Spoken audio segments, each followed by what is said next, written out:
ndiye mwamba. Mungu wa milele wa mapendo, Mungu wa milele. Mungu wa milele wa mapendo, Mungu wa milele. Mungu wa milele wa mapendo, Mungu wa milele. Mungu wa milele wa mapendo, Mungu wa milele.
Piga tena makofi kwa ajili ya Yesu. Piga tena makofi. Piga makofi kwa Yesu. Piga makofi kwa Yesu. Osapata. Hallelujah. Amen. Hallelujah. Amen. Praise the Lord. Amen. Bwana Yesu asifiwe sana. Amen. Wacha nikwambie kuna siri ndani ya uimbaji. Amen. Mimi najua nilikuwa Nigeria, na huko Nigeria nilienda kuona kanisa la mtu mmoja anaitwa Pastor David Owidep. Najua watu wanamjua. Haleluya. Amen. Huyu mzee ndani ya kanisa yake kuna viwete vinatembea, kuna wagonjwa wanaponyeshwa, kuna maajabu inafanyika. Nilijaribu nichunguze nijue nguvu zake ni nini. Hapo nguvu zake ni kuimba tu luanji. Hii nyimbo za sifa ndio inakuwa kwa kanisani. Wakati wa nyimbo za sifa kuna maneno inafanyika. Nilifikiria ni kama yeye anawaombea watu kwa kushika mkono, lakini kuona yote ni kwa uimbaji tu. Ujue kwa uimbaji kuna siri ambayo Mungu anatuficha huko. Bwana Yesu akubariki sana. Amen. Kila mara ukisikia mwimbo unaanza, cheza basi. Ujue kwa kucheza ndio Mungu anaweza kukusaidia. Amen. Bwana Yesu akubariki sana. Amen. Nataka tuvute muda, tuingie katika maandiko. Hivi tu unasimama, msomaji wa Biblia atatusomea kitabu. Afu tuende kwa kazi ambayo Mungu atatutengenezea kwa siku ya leo. Amen. Niko nafikiria Mungu akitaka kwa huruma wake anaweza tena kutusaidia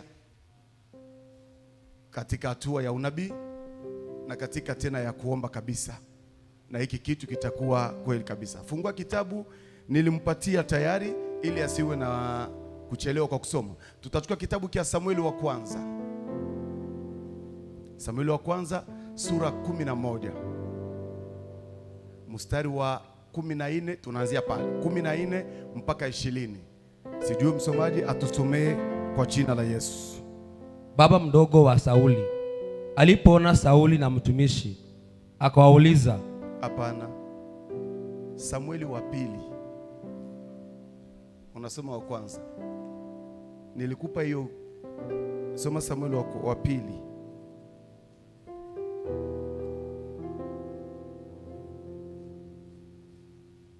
Samueli wa pili. Samueli wa pili. Bas. 11 tuanzie mstari wa 14. Anzia pale. Asubuhi yake Daudi alimwandikia Yoabu barua. Akampa Uria apeleke kwa Yoabu. Na akampa Uria hiyo barua ili akaifikishe kwa Yoabu. Katika hiyo barua Daudi aliandika hivi. Mweke Uria kwenye mstari wa mbele. Kimuona Uria mumweke kwa mstari wa mbele, mahali ambako mapigano ni makali kabisa, mahali ambapo pana vita kali. Kisha umwache huko na kurudi nyuma. Na kama mnamweka hapo, mumwacheni na ninyi mrudi nyuma, ili apigwe afe. Kuhusu apigwe kabisa mpaka afwe. Basi Yoabu alipokuwa anauzingira mji, alimweka Uria mahali ambapo alijua wazi wanajeshi wa adui walikuwa hodari sana. Wakazi wa mji huo waliotoka katika mji wao na kupigana na Yoabu. Baadhi ya watumishi wa Daudi waliuawa. Uria Mhiti naye aliuawa pia kabisa. Kisha Yoabu akapeleka habari zote kwa Daudi, akimweleza juu ya vita. Yoabu akamwamuru huo mtumishi aliyemtuma hivi. Baada ya kumweleza mfalme mambo yote kuhusu vita, akasirika na kuuliza, kwa nini mlikwenda karibu na mji mlipokuwa mnapigana? Hamkujua kwamba wangewapiga mishale kutoka kwenye kuta za mji wao? Amen. Amen. Tusome kwa Kifaransa kwa wale wanajua Kifaransa, au kwa wale wanatufuata kwa live, inawezekana weko kwa nchi ya Kifaransa. Biblia inasema hivi: Le lendemain matin, David écrivit une lettre à Joab et l'envoya par la main d'Uria. Il écrivit en disant: placez Uri au plus fort du combat de la guerre et éloignez-vous de lui, afin qu'il soit frappé et qu'il meure. Joab, en observant la ville, plaça Uri à l'endroit où il savait qu'il y avait des hommes talentueux. Les hommes de la ville sortirent et combattirent contre Joab. Ils en tomba parmi le peuple, parmi les serviteurs de David. Uri le Héthien fut lui aussi tué. Alors Joab envoya un messager à David pour lui faire savoir tout ce qui est arrivé dans ce combat. Il donna cet ordre au messager: quand tu seras achevé de raconter au roi tout ce qui est arrivé au combat, s'il arrive que le roi se mette en colère et qu'il te dise: pourquoi vous êtes-vous approché de la ville pour combattre? Ne saviez-vous pas bien qu'on tire là-dessus de la muraille? Parole du Seigneur. Que Dieu vous bénisse. Amen. Que Dieu vous bénisse. Mungu awabariki. Tunaweza kukaa. Amen.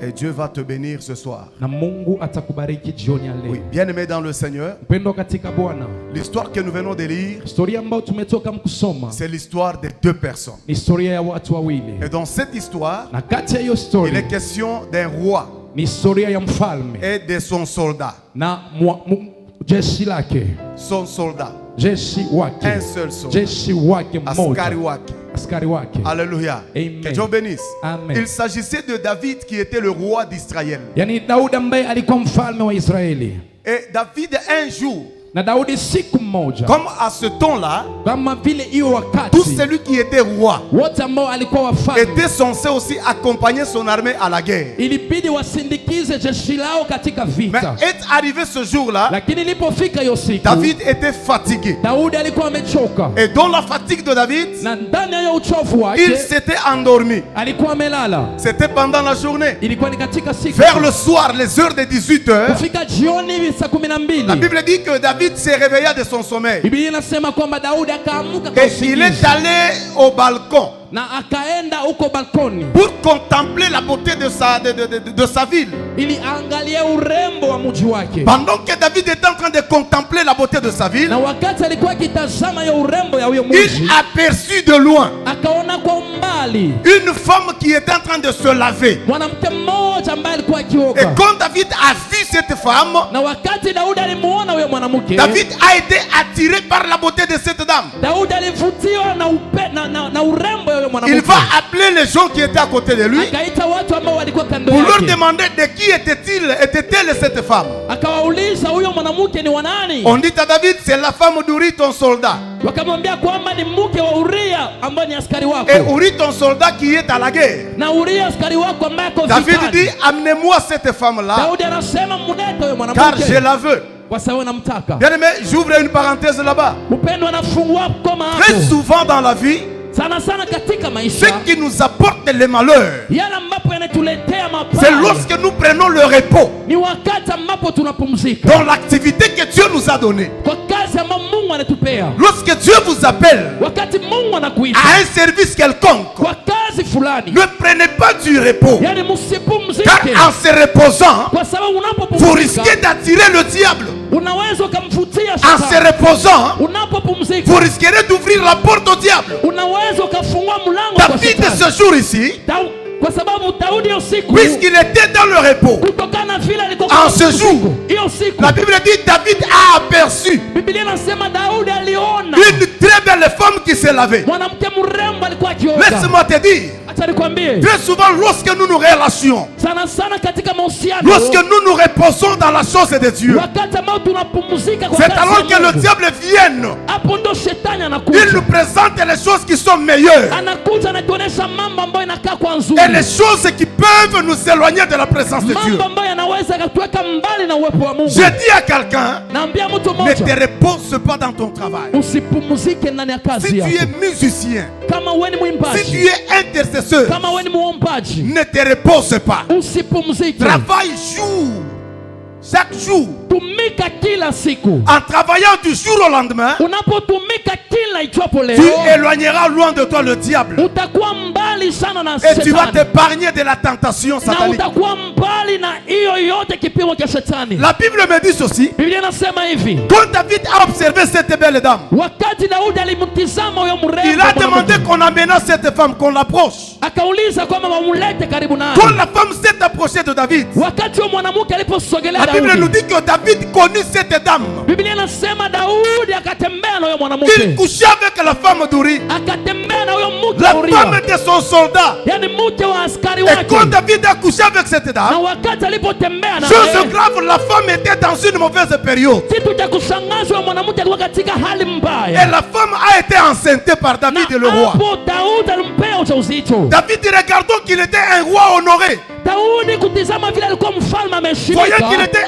un roi respectueux. kwa kuona yeye ni mfalme wanamheshimu. Qu'est-ce que David a fait? Daudi akafanya nini? David a pris la décision. Akachukua maamuzi, Il a dit, j'aurai honte de cette akasema histoire. itakuwa aibu kuu kwangu kwa hiyo Pour historia. éviter cette honte ici, Kwa kuepuka na hii aibu, je dois appliquer toutes les stratégies possibles. lazima nitafute mbinu zozote Je dois ziwezekanavyo, faire toutes les stratégies possibles nitafute mbinu afin de yoyote couvrir ile cette honte que j'ai commise. ili nikapate kufunika hii aibu ambayo C'est nimefanya. ainsi que David Hapo ndio Daudi va faire appel à Uri qui était déjà au combat. akaitisha Uria ambao alikuwa katika vita, Et quand Uri est venu du combat, na wakati Uria alipokuja imaginons kutoka tous vita, ensemble, kwa tutazame sisi dans ma wote petite notion de savoir, katika ufahamu kidogo tunayo, un militaire au front, askari ambao ako appelé vitani par le roi ou le président, wanamuita kwa dans mfalme sa tête ama à lui, rais. my God, Katika dans sa akili tête, yake le militaire ye huyo askari va se dire, atajiuliza kwamba j'ai les honneurs de mon président. ninayo heshima ya mfalme Dans wangu. sa tête, Kwa akili le yake, militaire dira quoi? huyo Je askari serai honoré par le roi. naenda kuheshimika na C'est mfalme. peut-être pour me promouvoir. Inawezekana nataka kunipandisha Ce cheo. qui a été bizarre, Yani cha quand kushangaza Uri est hapa, arrivé là-bas, wakati Uria il alipofika a été reçu avec tous les honneurs possibles. walimpokea na heshima yote iwezekanavyo. Le roi a arrangé une table de nourriture pour Uri. Mfalme akatengeneza meza ya chakula kwa ajili ya Uria, Ils se sont mis à manger avec Uri à la table. wakaanza kukula pamoja na Uria, Alors que Uri n'était qu'un simple soldat de combat. na huyo Uria alikuwa tu mwanajeshi wa kawaida. Pendant qu'ils mangeaient à la table, Wakati walikuwa nakula le mezani, premier jour quand ils ont mangé, siku ya kwanza walipokula, le deuxième jour siku ya pili et le troisième jour, na siku ya tatu, chaque fois quand on mangeait à la table, kila wakati walipokuwa après le wakikula, repas, le roi disait à Uri ceci: baada ya chakula mfalme alikuwa anamwambia hivi Uria, Uri va dormir chez toi. wendo kalale nyumbani kwako. Dans la pensée du roi, Kwa mawazo ya mfalme c'était que Uri puisse aller dormir chez lui ilikuwa ni ile Uria aenda kalale afin kwake qu'il puisse se tromper que la grossesse. ili Était atembee pour na Uri. mke wake, ili mfalme asingizie Uri aussi étant ujauzito intelligent, ndani. oh my God. Uria pia alikuwa na akili, Non seulement intelligent, si tu mais akili, Uri avait l'amour de son peuple. lakini alikuwa na upendo ya taifa Uri avait yake, l'amour de son pays. alikuwa na upendo ya nchi Qu'est-ce yake. que Uri a dit au roi? Uria akamwambia nini Il a dit mfalme? c'est impossible au roi Asema haiwezekane que je mfalme, puisse dormir chez moi dans la maison ili nikalale nyumbani kwangu pendant que mon peuple est dans la guerre. wakati nchi yangu iko ndani ya J'ouvre une vita. parenthèse. Nafungua tena mkato.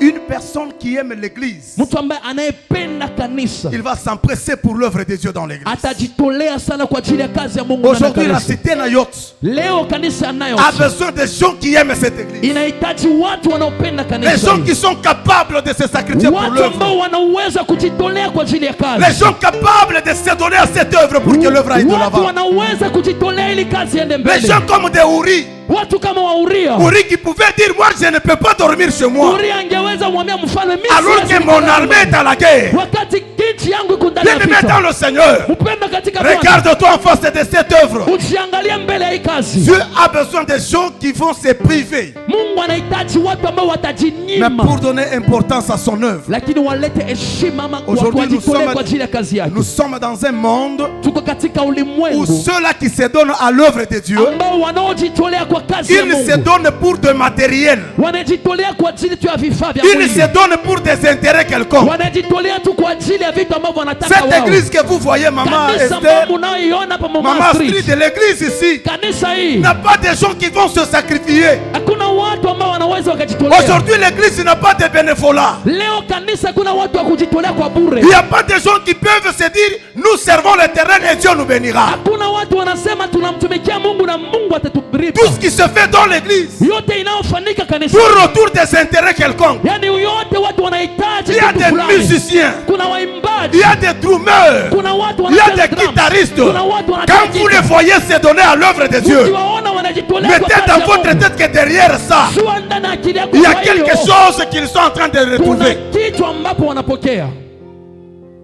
Amen. Amen. Ah, ne me lapidez pas, j'ai dit quand même ce qui est vrai. Amen. Msinipige, naongea kitu ambapo Que Dieu ni kweli. bénisse. Nous Amen. sommes dans un monde où les gens se donnent par intérêt. Tuko katika ulimwengu ambao watu wanajitolea kwa ajili ya faida Il n'y a fulani. personne qui va se sacrifier pour que Dieu lui bénisse ou Dieu Hakuna paye. mtu ambapo anajitolea ili Mungu Si ambariki. tu vois des femmes qui se donnent à l'œuvre de Dieu, Ukiona wanawake wanajitolea kwa ajili ya c'est kazi ya dans Mungu, l'intérêt qu'ils soient aidés par le pasteur. my ni God. kwa ajili wanahitaji, yani pasta wasaidie Nous mahali. devons bannir tous nos intérêts Inabidi tuachane na yoyote ambayo ni pour faida yetu, privilégier celui de Dieu. ili tuweke L'intérêt mbele de Dieu. kazi ya Mungu. Permets que je te dise une chose. Uniruhusu nikwambie kitu. Je ne suis pas dans cet enseignement, mais j'ouvre juste une parenthèse.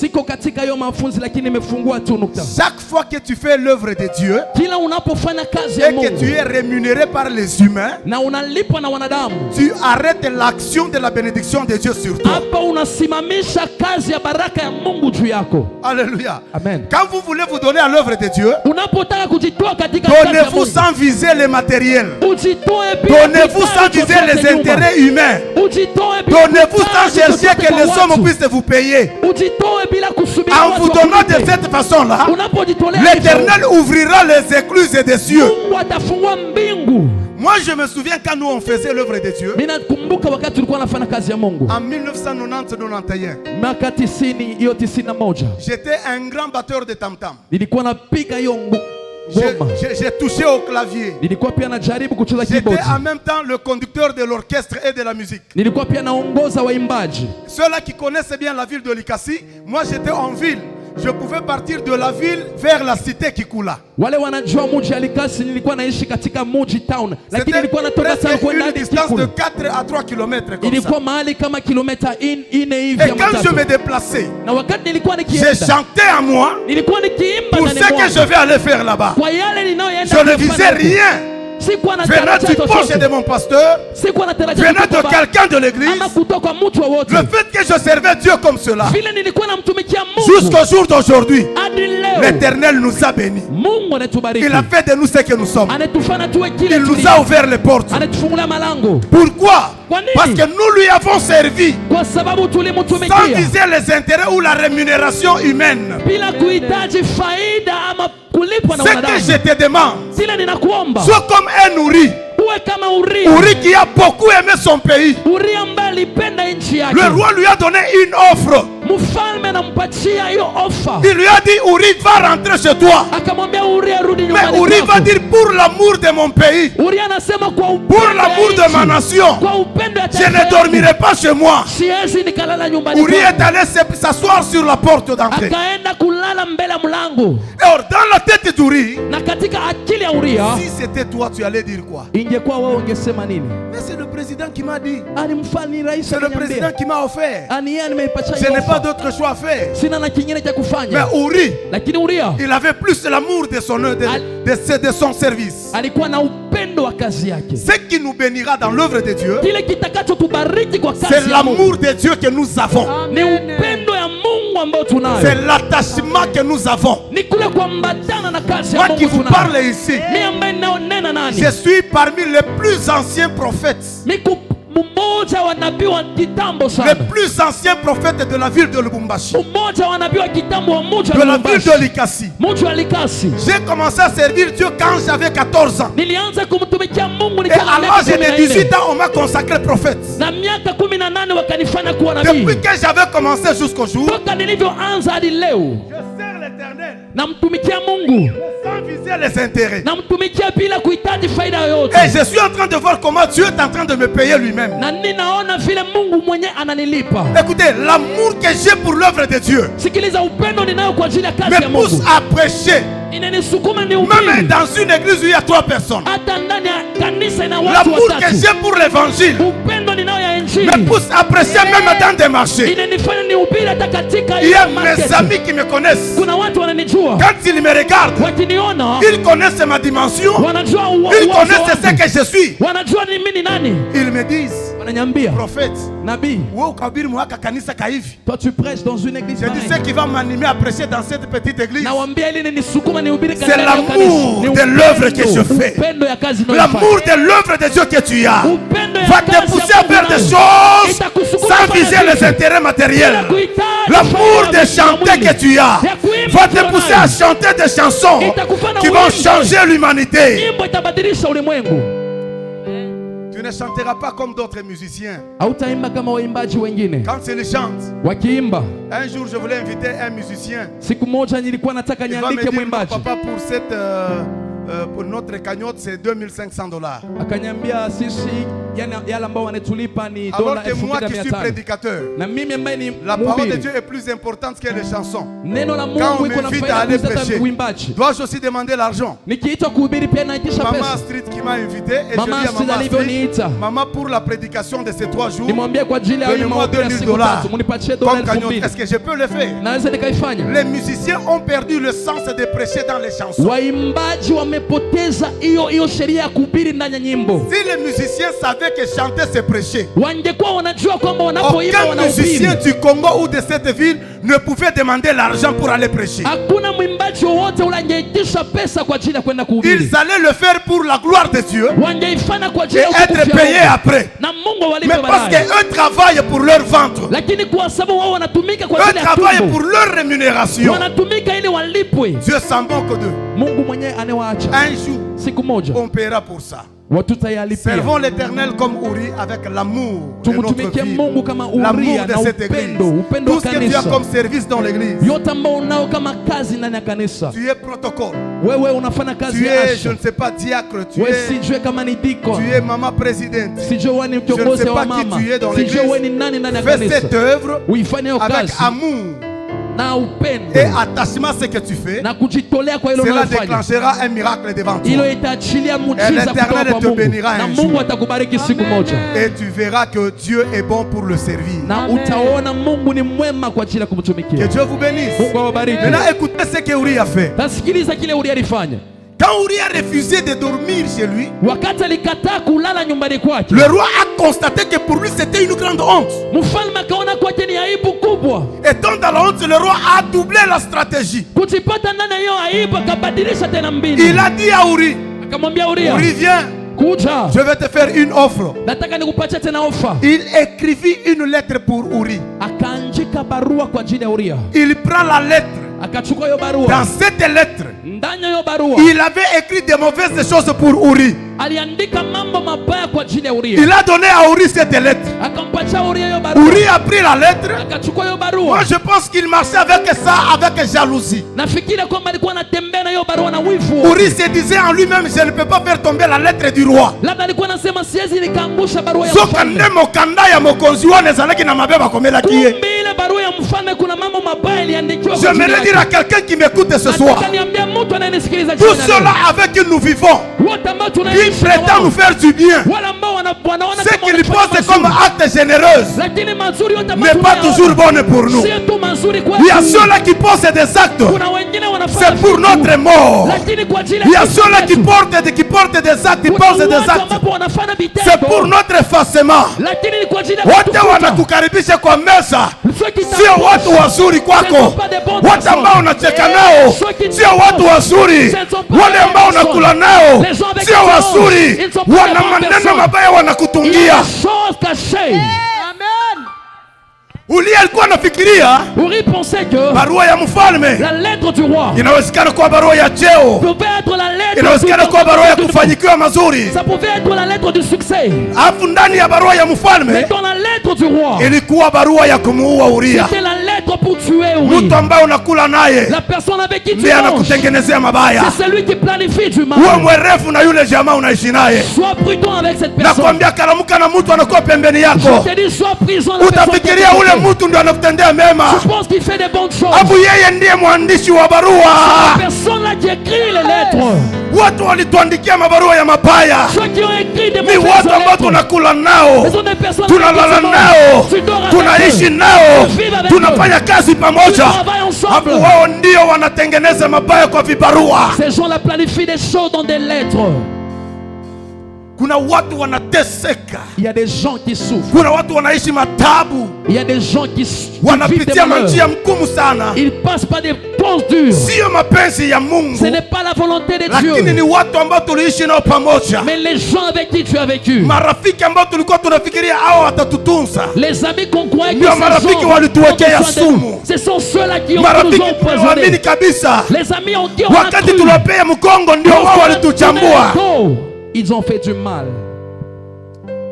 Uwe mwerevu kabisa na warafiki. Sois prudent avec Sois les souple amis. et prudent. Yani uwe mwerevu Avec sana. quiconque t'approche. Na wote anayekusogelea. Uri avait pensé que l'approche du roi, Uri alifikiria kwamba vile pour lui mfalme c'était la anamuita. bénédiction. Kwake ilikuwa ni Ça baraka. pouvait être l'élévation. Ilikuwa labda Est-ce kuinuliwa. que tu peux imaginer Uri à la table du roi, Unaweza ukafikiria Uria akule na mfalme en kwa train de meza. manger avec le roi? Anakula na mfalme. Qu'est-ce qui était dans sa tête? Nini ilikuwa kwa akili Et quand yake? le roi lui a remis la lettre, Na wakati mfalme moi je alipata pense barua, que Uri nafikiria ne kwamba pouvait Uria, se dire autre chose que la joie en lui. yani ndani mwake sidhani kama kulikuwa na kitu kingine kama sio furaha. Uri se disait quoi? Alikuwa anasema labda J'ai mangé avec le roi nimekula na mfalme à la même table, kwa meza moja face à face, hivi que tukiwa le roi me remet la lettre. na mfalme alinipea Ça barua. c'est son amour. Hiyo ni upendo. Ça c'est l'amour du roi. Hiyo ni upendo wa Alors que ce n'était pas l'amour du roi, haikuwa ni upendo c'était wa la mfalme. méchanceté du roi. Ilikuwa ni mabaya. Oh, je dis à une personne, Naambia mtu mmoja, ce soir d'aujourd'hui, leo jioni, s'il y a une méchanceté écrite par une personne, ombea na mabaya cette yote méchanceté mabaya. sera effacée au nom de Hiyo Jésus. mabaya yote tafutika Si tu me katika donnes un jina la amen, Yesu. Uniambie je m'en amina. vais effacer Uniambie la amina. méchanceté de ta vie. Mabaya yote Je kwa m'en maisha vais yako. effacer Nafuta. toute méchanceté écrite sur toi. Mabaya yote yaliyo Tout andikwa celui qui yako. écrit la méchanceté, Yote aliandika que cette mabaya méchanceté yako. soit effacée. Mabaya Au nom de Jésus, j'annonce que la méchanceté n'aura pas d'effet sur toi. La méchanceté ne t'atteindra pas. Toi, tu seras protégé. Tu seras protégé. L'éternel Dieu prendra soin de toi. L'éternel Dieu te protégera. Tout ce qu'on a planifié ne va pas impacter ta vie. Tout ce qu'on a préparé ne va pas te toucher.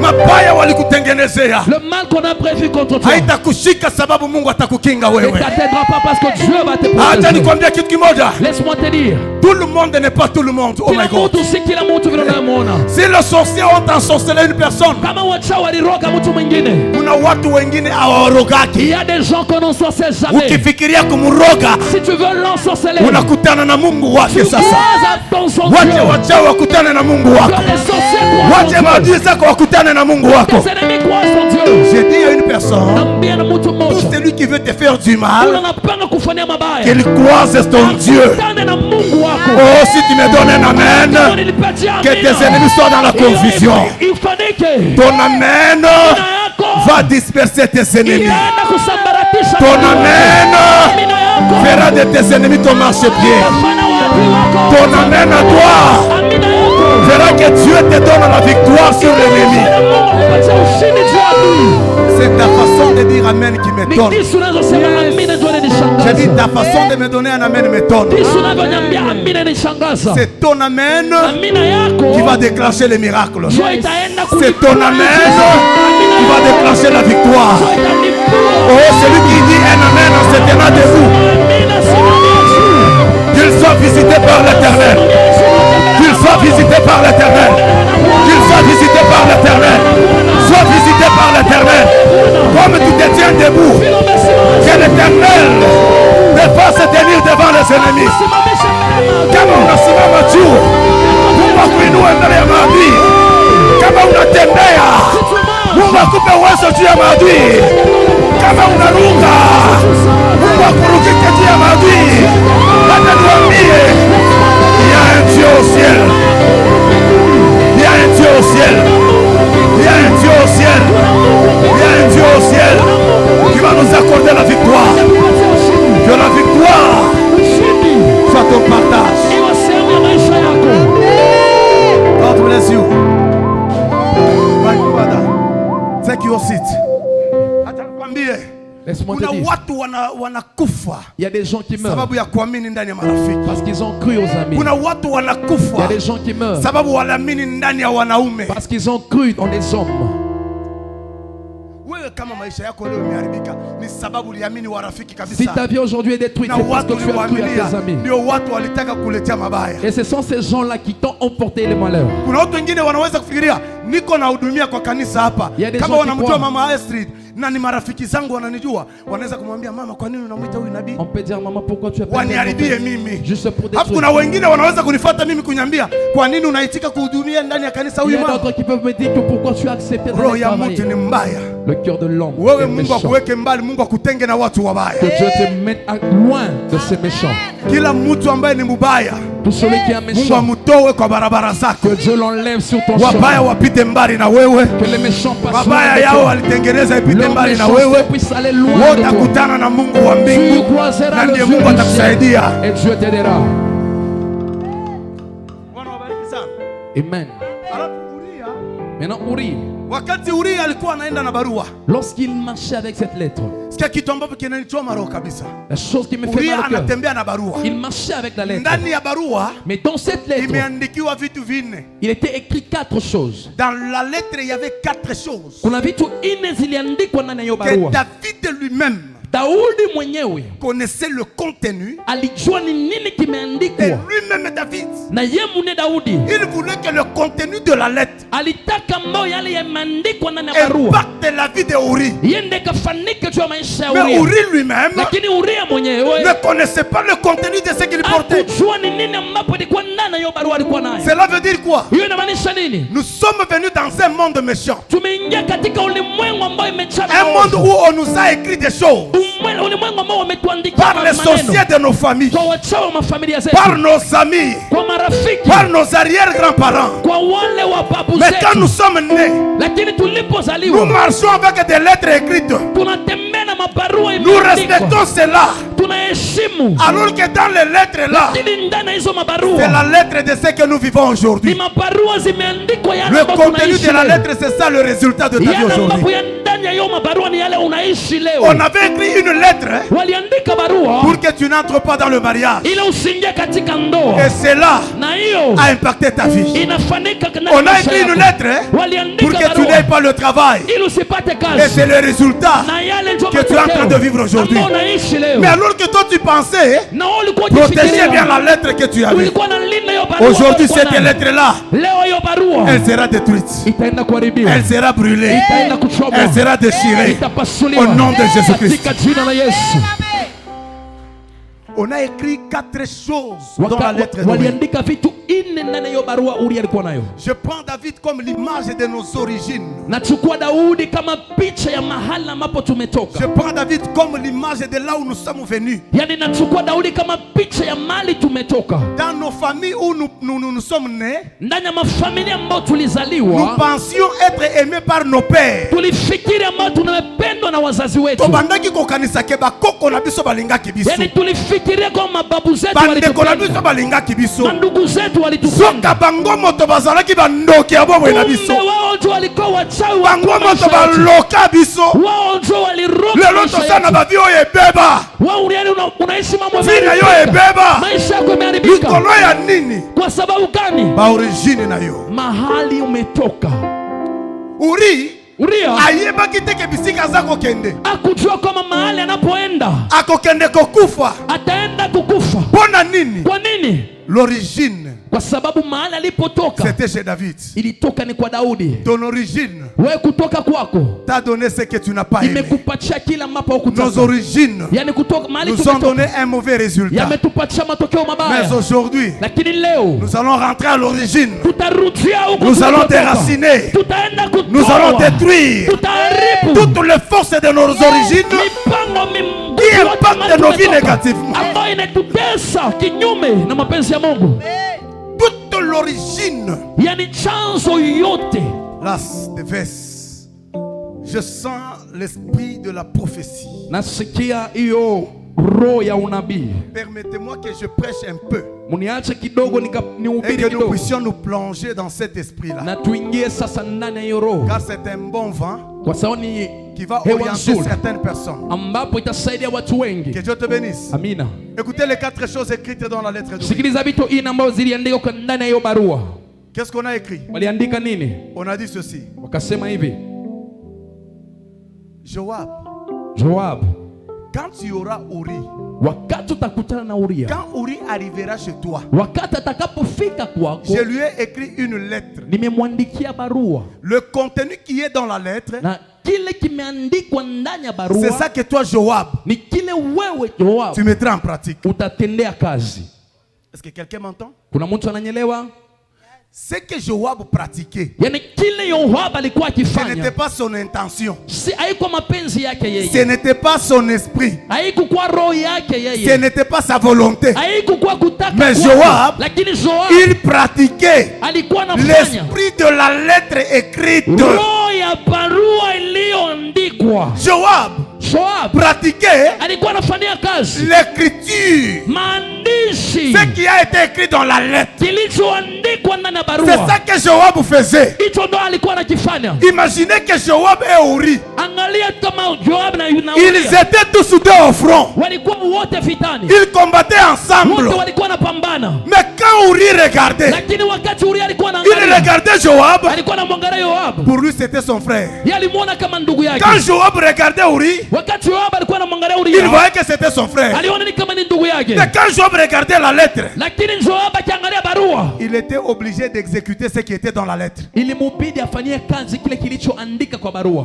Par moments, les sorciers qui nous détruisent Muda mwingine wachao wanaotuharibu manifestent pour nous l'amour, wanaonesha kama wanatupenda, l'approche et l'amitié. yani Mais wanatusogelea parce qu'ils ont urafiki, un mandat de la sorcellerie, lakini kwa sababu wana mandate ya kichawi ils ne peuvent pas faire autrement. hawawezi kufanya kinyume. C'est pourquoi tu peux voir quelqu'un, Ndio maana utaona mtu mama yake mwenye alimuzaa, la mère qui l'a mis au monde, mama yake anamuoneshaka upendo, sa maman pense lakini l'aimer, mama akienda kwa kichawi mais lorsque la maman va dans la sorcellerie, anamuroga mtoto elle yake. ensorcelle son enfant. Kwa kichawi Dans la sorcellerie, ana huruma, elle n'a pas de pitié, sababu mama anatumikia maandiko waliandika kwa kichawi. parce que la maman sert les écritures écrites dans la Lakini sorcellerie. akirudi kwa utu, Mais lorsqu'elle rentre dans la vie anaweza physique, kumwambia mtoto wake, elle commence à dire à l'enfant, hebu fikiria, mimi mama yako ni mchawi, est-ce que moi ta maman je suis sorcière? mimi naweza kukuroga Est-ce que wewe, je peux t'ensorceler? na kama nilitaka kukuroga Et si je pouvais le faire, ningekuroga wakati ulikuwa ndani ya tumbo. j'allais le faire lorsque tu étais encore dans mon Nimekulea ventre. miezi 9 mpaka uzaliwe. Je t'ai pris Ndio 9 sasa mois unaolewa,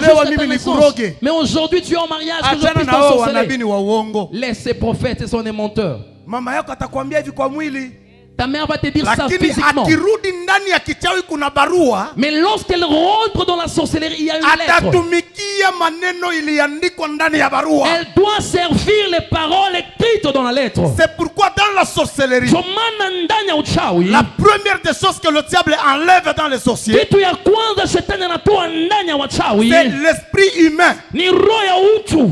Car l'esprit humain Wakati hiyo roho ya utu a de l'amour sur son prochain. iko na upendo juu ya jirani, Quand le diable enlève cela dans les sorciers, shetani akitoa hiyo ndani ya mchawi, il leur donne l'esprit animal. anawapatia roho ya unyama, Et un sorcier va t'ensorceler. na mchawi atakuroga. Akoki kozala mama na yo, Anaweza kawa mama mais ye yako, motazoloka yo. lakini ni yeye Akoki anakuroga. kozala yaya na yo, Anaweza ye kawa kaka motazobebisa yako, bomo na yo. ni yeye anaharibu maisha Akoki yako. kozala grand frère na yo, Anaweza kawa ye nde mkubwa yako, motasakrifia vi na yo. ni yeye atatoa maisha yako. Le problème ce n'est pas lui, Shida sio yeye, c'est l'esprit de la lettre qui a été hiyo écrite. roho ya barua imeandikwa. Quand Joab regardait Uri, Wakati Yoabu alikuwa anamwangalia il Uria, voyait son ami, alikuwa anaona rafiki il voyait yake, un soldat comme lui. alikuwa anaona askari kama yeye. Mais quand Uri regardait la lettre écrite, Lakini Uria akiona, il était obligé Yoabu akiona barua Il était iliyoandikwa, obligé lazima de réaliser ilibidi l'esprit afanye de la kazi. lettre. Roho ya hiyo barua Il était obligé ilibidi d'accomplir apate la kutimiza volonté du roi. mapenzi ya Ce qui mfalme était dans la lettre. ilichoandikwa ndani Il y ya a des barua. sorciers Kuna wachawi qui t'ensorcellent pour accomplir la volonté du diable écrite dans cette lettre. wanakuroga ili wapate kutimiza mapenzi ya shetani iliyoandikwa ndani ya barua. Et aujourd'hui, Na leo nous allons effacer tutaenda kuyafuta toute cette volonté écrite par le diable. hiyo mapenzi yote iliyoandikwa na shetani. Alléluia. Amen. Est-ce qu'il y a quelqu'un qui est béni? Kuna mtu Oh my amebarikiwa, God. Il y a quelqu'un qui est béni? kuna mtu amebarikiwa. Encouragement par les amens. Ça, Yao c'est une bonne nimeambia chose. amina nzuri. Que Dieu bénisse. Mungu awabariki. Il y a ceux-là qui nous détruisent. Kuna watu ambao wanatuharibu, Quand ils nous regardent, wanapotutizama ils peuvent te dire, wanaweza wakakwambia, Lili, yani Lili, nalingaka yo mingi. nakupendaka sana, Wapir na ngai. awe ni rafiki yangu Ayo sana, batiga yoko. yani wesi wakuache tu, Ayo ndepi. yani we ndo mimi Mais soki kabisa. molimo ya koina emati ye. Lakini kama roho ya chuki inaingia ndani mwake, Akobalula. ataanza Akobalula. ataanza kubadilisha misemo. Lili yango biloko ni nyayemba kawana. Asema ule Lili mwenye ni vitu gani anaimbaka. Lili koyemba wana ndeko yemba. Hiyo kuimba nafikiria ndio kuimba hiyo. Ngana lingaga hata mugeti. Mimi hata simpendani hata ajui kuimba. Mtu hata soki ngai na so betele drum na betele. Mimi hata nikicheza drums na cheza tukumna monaka tu. Kama mtu anafanya hivyo, là c'est l'esprit de la lettre écrite. Hiyo ni roho ya barua ambayo ilikuwa ndani ambayo inamfanya fanya hivyo. L'esprit de la lettre peut me pousser moi. Hiyo roho ya barua inaweza kanisukuma mimi. À parler à mal de Mama Astrid. Niongee mabaya juu ya Mama Astrid. Na bandiko détruire ye. Naanza kumharibu. Mais na zote na église na ye. Lakini nahubiri na kanisa. Azole isanga. Ananilisha. Azote lati sanga. Ananifisha. Peut-être akofute nanga transport. Labda atanilipia hata nauli. Na boye. Lakini hivi. Na zobe tere maboko. Nampiga makofi. Mais quand l'esprit de la lettre m'anime. Lakini roho ya barua ikiingia ndani mwangu. Je parle mal d'elle. Naongea mabaya kwa ajili yake. Combien sont au milieu de nous? Ni wangapi wako katikati yetu? Font semblant d'être chrétiens. Yaani mnafanya ni kama ni wa Kristo. Ils ont l'esprit de la lettre. Lakini wako na hiyo maroho ya barua. Ils nous détruisent. Wanatuharibu. Ils agissent mal envers nous. Wanatenda mabaya juu yetu. Parce qu'il y a l'esprit de la lettre qui les a animés. Kwa sababu kuna roho ya barua inayosukuma. Mais dans la chair comme ça, lakini hivi kimwili, ils manifestent l'amour. Wanaonesha upendo. Oh, que Dieu te sépare Mungu akutenge de toutes les personnes qui ont l'esprit de la lettre. Na watu wote wanao hiyo roho ya mabarua. Ceux-là qui peuvent agir mal contre toi. Wote wanaweza wakafanya mabaya juu yako. Que Dieu te sépare de toutes ces personnes. Même si c'est un mari. Même si c'est ton mari. Et que cet homme-là ne prépare pas de bonnes choses pour toi. Que Dieu te sépare de lui. Quelqu'un qui a l'esprit de la lettre, même si tu pries pour lui, ça ne change rien. Même si tu l'exhortes comment, ça ne change rien. Tu vas parler à la chair. Mais quand l'esprit de la lettre va entrer, il agira conformément à la lettre. Parce que quelqu'un qui a déjà une lettre écrite est obligé de satisfaire la lettre. Moi, Joab, si je n'exécute pas ce que le roi a écrit, je serai puni. Alléluia. Amen. Est-ce que vous me comprenez? Quelqu'un qui a l'esprit de la lettre, c'est une personne, par moment dans la chair comme ça, c'est une bonne personne. Mais quand l'esprit de la lettre est là, il est obligé de satisfaire son maître. Il est obligé de faire la volonté de celui qui lui a mandaté. Que Dieu te sépare de toutes ces personnes.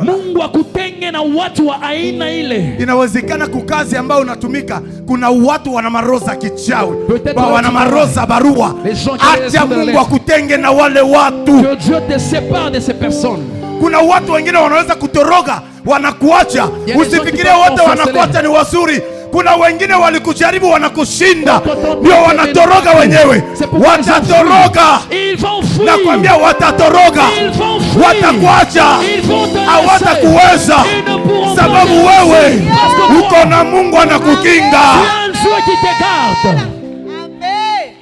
Maroza vibarua. Les esprits des lettres. Itawashika lakini hawakuweze. Les esprits des lettres peuvent leur sababu wanakutana huyu ana nguvu za ajabu. Parce que celui-ci diront qu'il a huyu sio mtu rahisi kumroga. Il n'est pas une personne facile. Ana kitu kia ajabu kinamprotect. Il a quelque chose spécial. Watasema wewe ni mchawi. On dira que tu es wewe sio mchawi. Toi tu n'es pas sorcier. Na linginze mba Moizi Mbie ayembi alobiboe. Napenda wimbo ya mwimbaji anaitwa Moizi Mbie anasema kama utona kanda anakuwa mkali na butu yuasema usiku haikushika.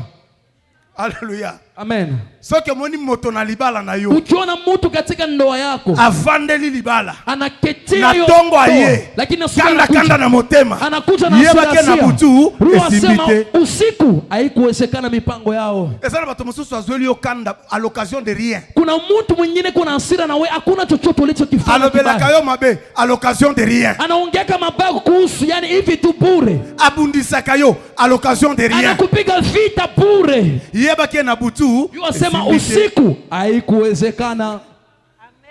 Amekio na butu. Alikujaribu usiku. Na tongo ko mikanda kanda. Asubuhi anakuwa na maasira. Bona butu. Kwa sababu usiku haikuwezekana. Bakomekayo bakokokayo te. Watakujaribu lakini hawakuweza. Bakomekayo na butu. Watakujaribu usiku lakini Bayena haitawezekana. moi. Esimbite. Esprit à lettre. Ekolukayo na butu. Esimbite. Na moi. Esimbite. Na mosala. Esimbite. Na libala. Ekosimbate. Na nyonso bakomeka. Ekosimba. Ekosimbate. Haitawezekana. Ayondo kiloba amen. Weka maneno mchawi sema amina. Acha nikwambie kitu kimoja mchawi.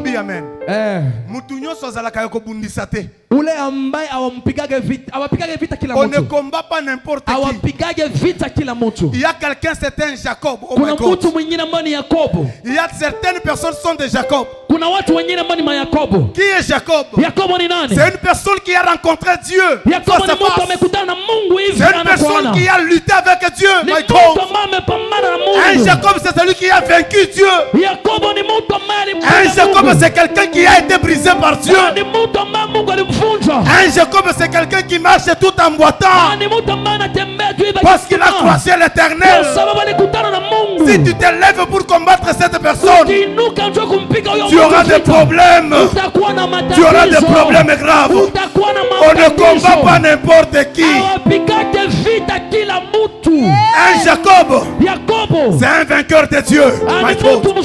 C'est lui qui a vaincu Dieu. Il vaincra aussi les sorciers. Il vaincra aussi les démons. Comment vaincre Dieu? Tu dois être une personne qui tienne longtemps dans la prière. Lazima uwe mtu ambaye anaketi sana ndani ya maombi. Toi sambela kaibele mama. Huyo mtu anaomba sana mama. Uende ukampiga vita. Hayo si ni matatizo unajiletea mwenyewe. Watu wote si watu wa kupiga vita. Kuna watu wengine ukiwajaribu tu hivi, unaona haiwezekani. Achana naye. Achana naye, uende ukapeleke tu report kwa shetani. Yani rudi kule tu kwa heshima, mwambie ai mkuu shetani. Yani mkuu shetani mahali ulinituma huyo jamani hatari. Huyo jamaa utukufu yake ni hatari. Ya ule hatari. Haleluya. Moto wa kuotea mbao. Anakuangalia huyo ako hatari. Umwambie yeye mkuu shetani. Unajua kuna watu wengine si wa kuroga. Ils l'ont vaincu. Biblia inasema kwamba à cause du témoignage de Jésus-Christ. Kutokana na ushuhuda ya Yesu Kristo. Yani kuna vitu pour Jésus-Christ avait vaincu cela. Tutazishinda kwa sababu Yesu Kristo tayari alishinda. Amen. Que Dieu te bénisse. Amen. Yoga, nakende ko la sauves. Nakende ko clôturer rapidement. Nataka nifunge haraka. Tokota na ba prière ya makasi. Ili tuingie katika maombi ya nguvu. Prière yako sunga biso. Hii maombi itatusaidia. Tunanga nini? Niulize nini? Tunanga koya ya. Suniulize. Te bino nyonso ataboza ba Kenya boto na. Ani yote hata kama ni wa Kenya mniulize ni nini? Loba nini papa? Sema tu nini papa? Loba nano nini papa? Nini papa? Bon, ngana bandeli tunanga nini? Yani mimi narudilia uniulize nini? Boko ta esprit ya mate. Si mwenye katika hiyo roho ya mahubiri. Na lobibo tunanga nini? Nasema uniulize nini? Sasa unasema nini papa? Bon, boba ndela malamu pona yoka. Tuanze vizuri ili nisikie. Tunanga nini? Nini papa? Joaba sana biloko minei. Joaba kuna vitu ine ambao zimeandikwa. Eloko ya liboso. Ya kwanza. David mentionne qu'il était écrit dans la lettre. Daudi na hiyo asira ambayo alikuwa ameandika kwa barua. La première des choses c'était quoi? Kitu cha kwanza ilikuwa nini? David dit, Daudi anasema, Uri, Joab, quand tu auras Uri à la guerre, wakati Uri atakaporejea huko vitani, place Uri au plus fort du combat. Umweke mbele ya wale wajeshi wakuu. Là où il y a le combat intense. Wala mahali ambapo kuna vita vikali. Là où il y a les armées expérimentées. Mahali ambapo kuna wanajeshi wa. Là où il y a les combattants du premier rang. Mahali ambapo kuna wale wajeshi wa hiyo. Mstari ya kwanza msukue.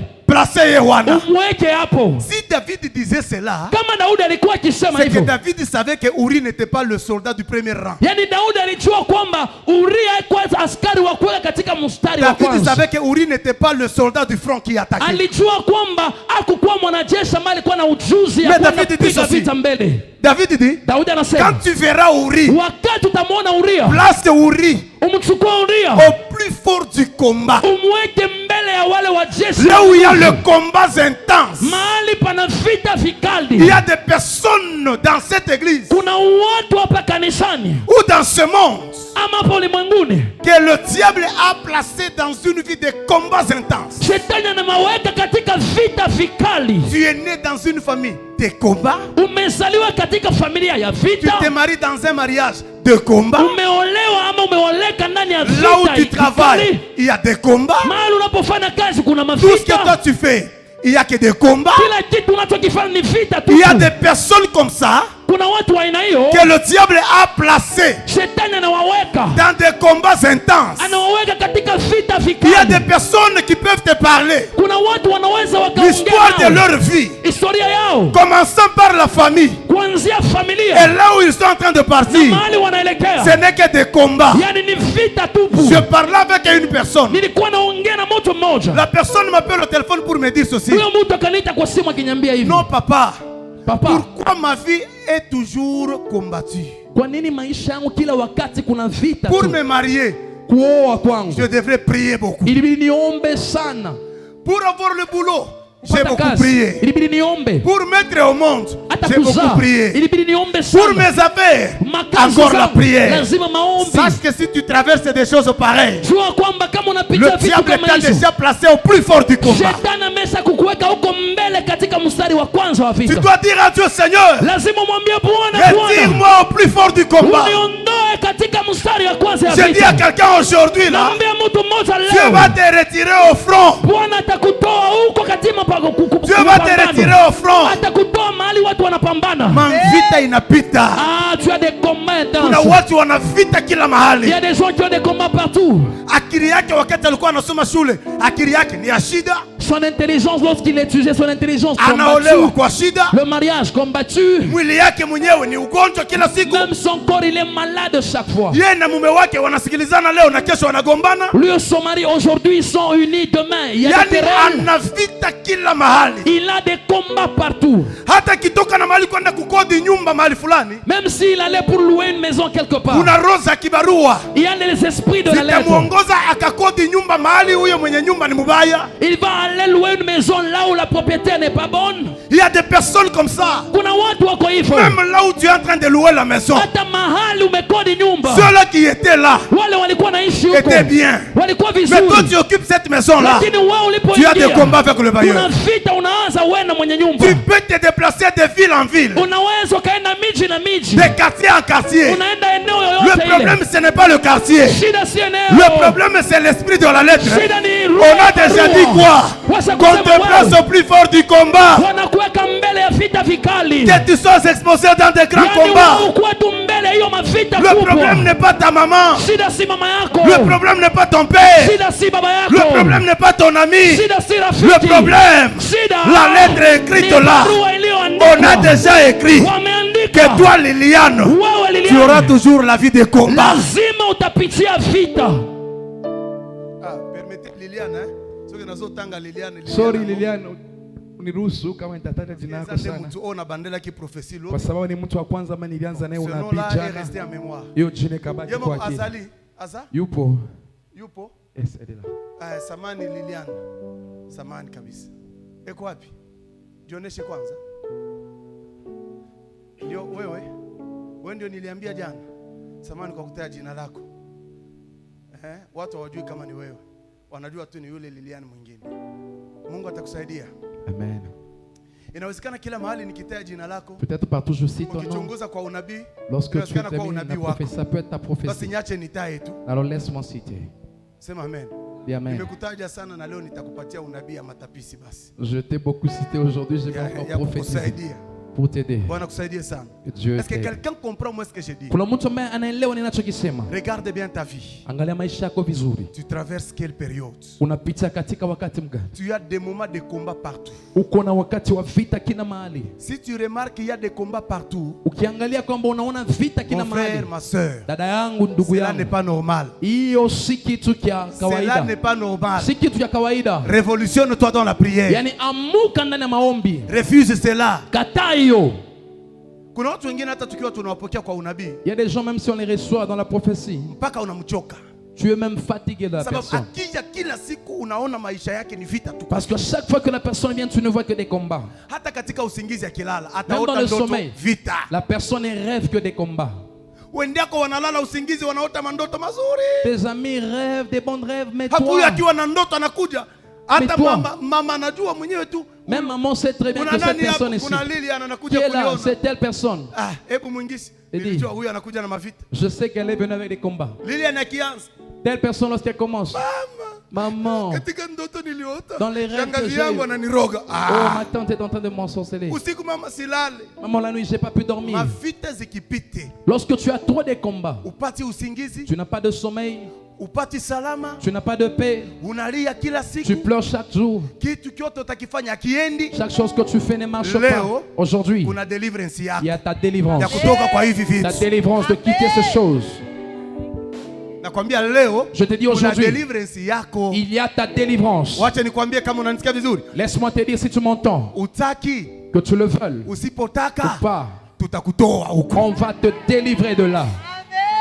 Alléluia. Amen. Je dois t'aider. Tu as beaucoup pleuré. Il y a des combats. Toi, tu pensais que si tu fouillais loin de ta famille, tu vas loin de la famille. Là, tu te reposes. Mais là où tu es venu, tu trouves encore qui? Il y a Joab qui est là. Et Joab a une lettre qu'on lui a donnée. Joab, c'est l'état, l'image des sorciers. Les sorciers que nous trouvons dans des villes, partout où nous allons pour vivre. Ces sorciers, ils ne te connaissent pas. Mais parce que la lettre a été écrite, ils vont juste lire. Et ils vont utiliser cet esprit, l'esprit de la lettre. Je dis que Dieu va te délivrer de ces combats. Tu n'as pas encore dit Amen. Dieu te délivrera de ce combat. Alléluia. Vita kila mahali. Les combats partout. Vita kila. Les combats partout. Ndani ya warafiki. Dans les amis, wanakugombanishaka. Ils te combattent. Hata unakuja unaingia kwenye uimbaji. Même si tu viens pour chanter, wewe wanakugombanisha. On te combat.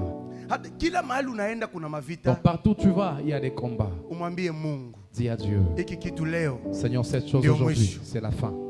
Bwana kubariki sana. Amen. La deuxième des choses qui était écrite, on lui a dit ceci. Qu'est-ce qu'on lui a dit? Si tu croisais Uri, toi Joab, mais en pratique ce que j'ai écrit. Si tu plaçais Joab devant les combats intenses, une fois qu'il est combattu, il y a des combats là-bas. La deuxième des choses écrites, une fois qu'ils sont combattus comme ça, la deuxième des choses, laissez Uri. Abandonnez-le là. Retirez-vous de lui. Qu'il reste seul. Il y a des personnes ici. La lettre écrite par les sorciers fait que tout le monde se retire de toi. Tout ce qui est bon, tout ce qui est meilleur, te lâche. Il n'y a que des mauvaises choses qui se collent de toi. Tu peux avoir un bon mariage, un bon monsieur. C'est cet homme-là qui va te quitter.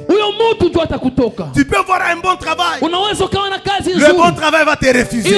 Si dans ta vie tu remarques qu'il y a un esprit qui retire des choses vers toi, à toi, qui retire des choses à toi, tout ce qui est meilleur se retire de toi pour que tu restes seul et que tu continues à pleurer seul. Dis en toi-même, il y a une lettre écrite. La lettre écrite peut faire que les bonnes personnes, un bon travail, te refusent. Combien de personnes vivent cette vie? Combien de gens on te voit chaque fois tu commences des bonnes choses. Lakini ukifika mwisho ili upate kufurahi, kuna mambo inaharibika. Tout ce qu'il a fourni comme effort, kila kitu ambapo ulifanya dans l'eau, kwa maji, il se retrouve toujours seul unajipata tu kila wakati pour recommencer encore. Ili uanze tena upya. Sache qu'il y a un combat dans ta vie. Kwamba kuna vita hapo. Et ce combat là fait que tout le monde se retire de toi. Inafanya watu wote wakuachilie. Même les personnes que tu as élevées, hata watu ambao ulijali ulisaidia, les personnes que toi tu as aidées, watu wale ulisaidia, une fois bien, kama wanakuwa tu vizuri, ils t'oublient, wanakusahau, ils t'abandonnent, wanakuachilia, parce qu'il y a une lettre kwa sababu kuna barua qui a été écrite, iliandikwa, et dans cette lettre on a dit quoi? Retirez-vous de lui, retirez-vous de lui, laissez Uri seul. C'est pourquoi tu vois des gens, le mariage qui arrive, quand tu veux entrer dans le mariage, il y a la lettre qui te dit mariage, retire-toi d'elle, et le mariage se retire. Le boulot, on appelle le boulot, toi boulot, à cet homme, retire-toi de lui, il doit rester seul. Aujourd'hui cet esprit-là, oh, je dis à une personne, tout ce qui s'était retiré de toi et tout ce qui était bon pour toi, que cela s'attache à toi au nom de Jésus. Je dis à une personne, il n'y a rien qui brisera tes bonnes relations. Il n'y a aucune force qui fera retirer ce qui est meilleur à toi. Toute force qui fait chasser ce qui est bon pour toi sera détruite ce soir au nom de Jésus. S'il y a quelqu'un qui utilisait des forces sataniques pour que tu restes une femme qui pleure, parce que mariage ina ukatala, kazi ina ukatala, watoto wana ukatala, kila mahali unaenda vina ukatala, leo tutafukuza rosa kukataliwa, na rosa kukataliwa zitakuacha, zitatoroka, et Dieu te donnera l'onction d'attirer les choses. Si tu me donnes un amen, que l'onction d'attraction soit sur toi, que l'onction d'attraction soit sur toi. Commence à attirer l'argent, commence à attirer l'argent, commence à attirer le mariage, commence à attirer le boulot, commence à attirer les enfants, attire tout ce qui est meilleur au nom de Jésus. Attire au nom de Jésus. Toi tu attireras, toi tu attireras. Aucune chose ne se retirera de toi, mais les choses vont te chercher pour s'attacher à toi.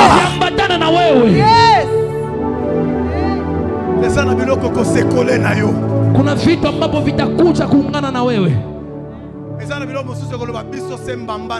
Kuna vitu vitasema kama sisi hatumwachi ngo.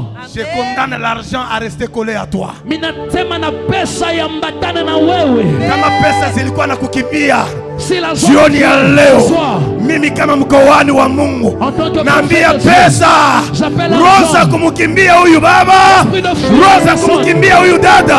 Leo nasema leo, asema na mimi leo, hiyo pesa irudie, hiyo pesa iniambatie, hii pesa inishike. Pesa zitakufuata, kazi zitakutafuta, ndoa itakufuata, na itakukole, itakushika, iwezi kukuacha, itambatana na wewe.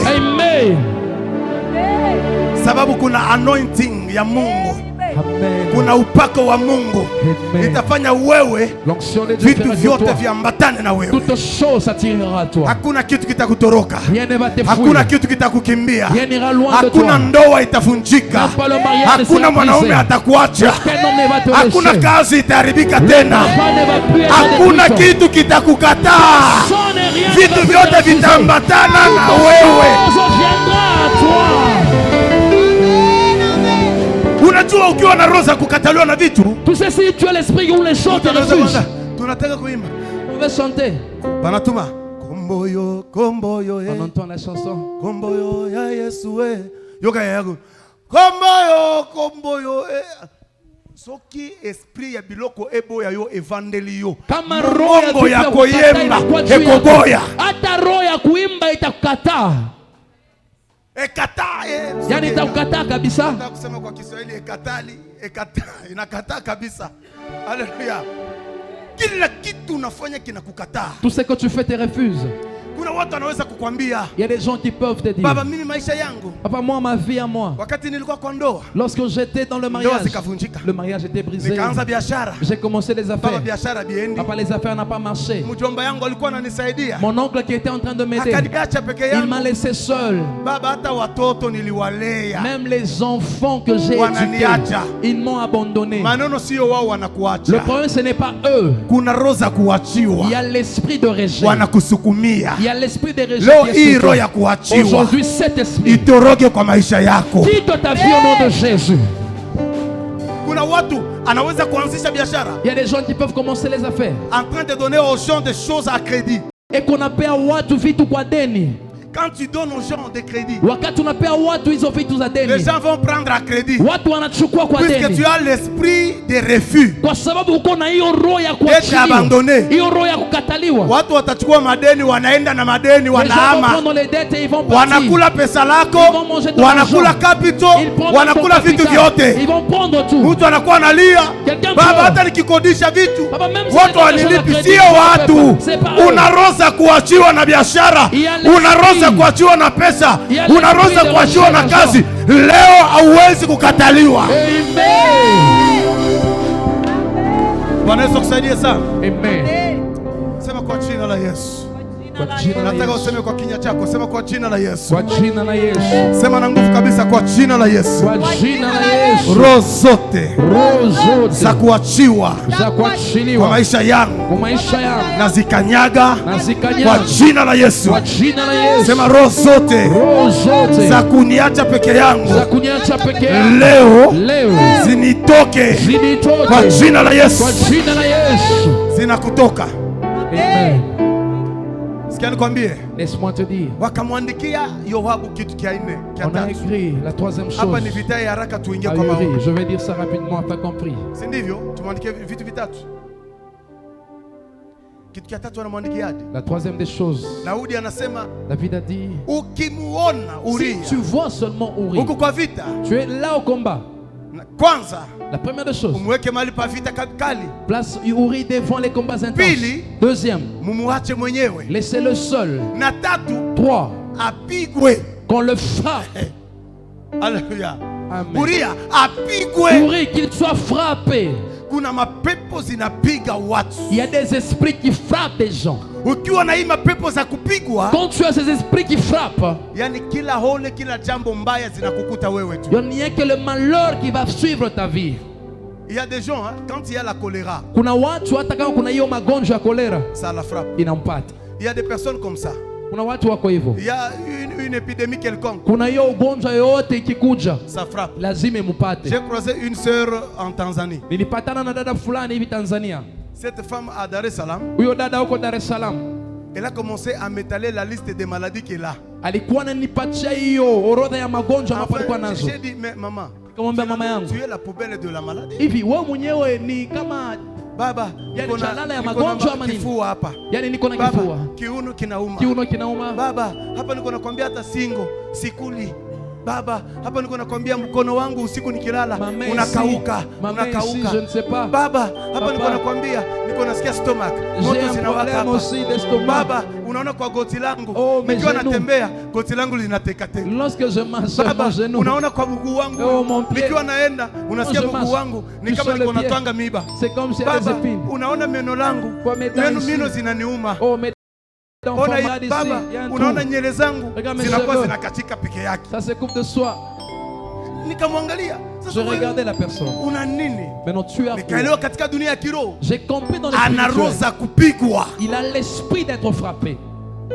kama wanakuacha na wanakuandikia barua kusema huyu dada huyu kaka apigwe, yani maneno mabaya itakuwa inakufikia haraka. Donc les mauvaises choses vont t'atteindre facilement. Utaona ndani ya maisha yako, tu verras dans ta vie, yale yote ni mazuri, tout ce qui est bon haifike, n'arrive pas, lakini maneno mabaya, mais les mauvaises ndio yanakuja. Ce sont ceux-là qui maneno t'arrivent. ambayo itakulilisha, Les mauvaises vont maneno ambayo itakuchoma, maneno ambayo itakufanya mbaya, ndio yale yanakukutana wewe.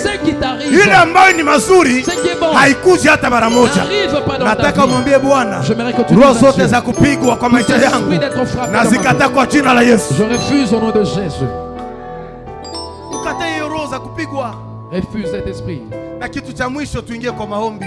Et la quatrième et la dernière. Kusema mingi akamwambiaje? Il a dit ceci. Na kisha kwanza ukimwona Uria, si tu vois Uri, umweke huko mbele kabisa, kuna mavita ajabu huko, mweke huko. Rassure-toi qu'il est là devant, il y a des combats intenses. La pili mumwache peke yake. Et la deuxième, retirez-vous de lui. Tatu apigwe, qu'il soit frappé. Na mwisho yote, et 4, afwe, et qu'on les tue, qu'il meure.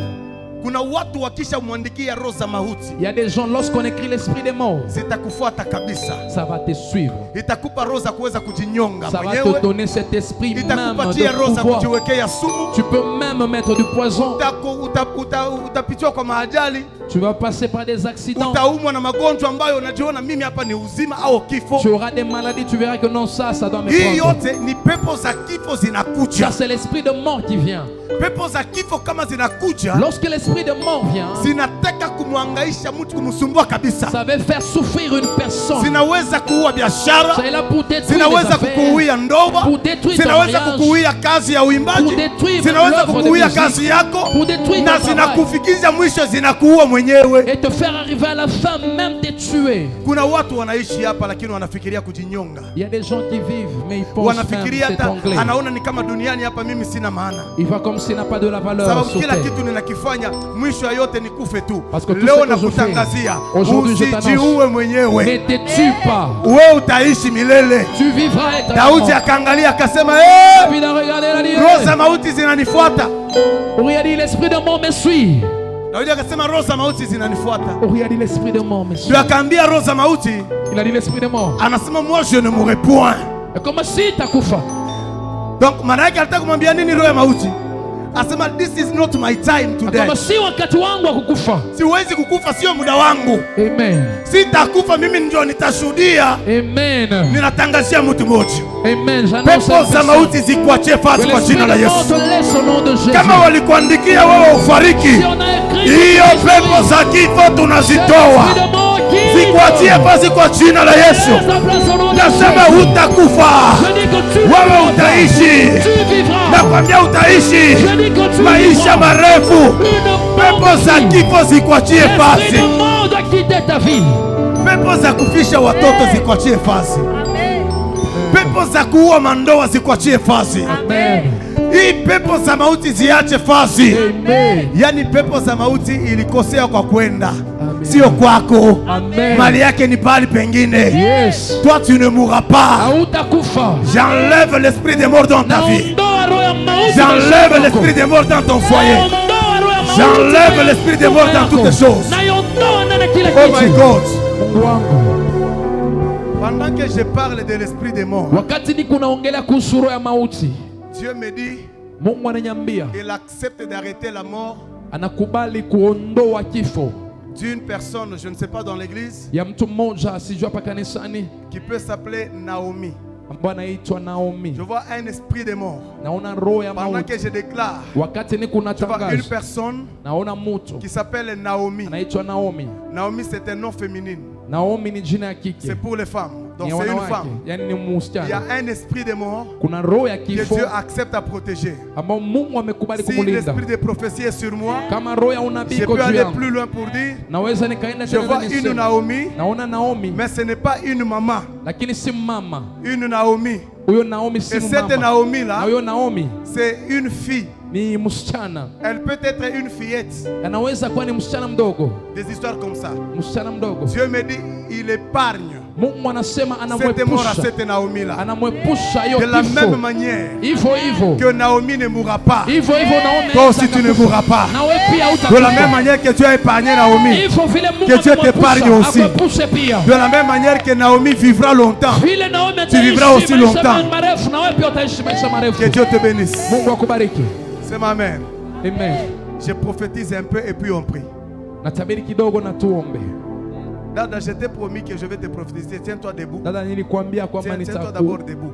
Je ne sais pas quoi est-ce que je vais te prophétiser. Sijui nini ambayo nitakwambia, lakini simama Mais j'ai kwanza. besoin d'attirer l'esprit de prophétie sur Lakini moi. nataka niitishe roho ya unabii juu. Tiens-toi ici devant. Simama tu hapa mbele.